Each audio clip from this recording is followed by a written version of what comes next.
Hello, today I would like to present you how to install or replace a solid-state drive inside your ATOMOS Caddy that I'm using on my Shogun Inferno recorder.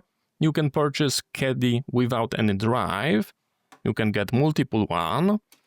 To replace the drive or install, you need a Phillips head screwdriver and your solid-state drive. We are going to be undoing those 4 screws on both sides.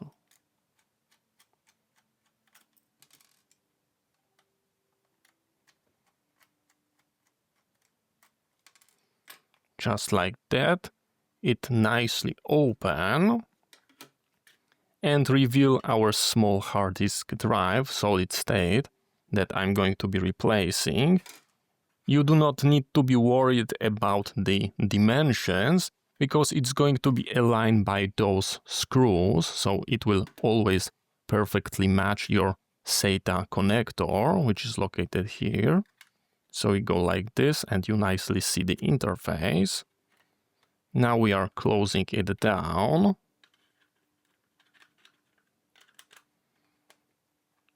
Just like that.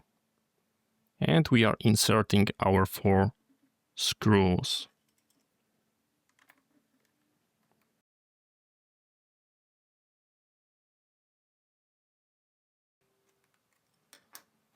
And you are done. You can nicely insert it into your recorder, format and use.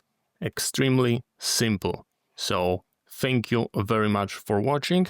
I hope you find that interesting. See you next time and bye bye.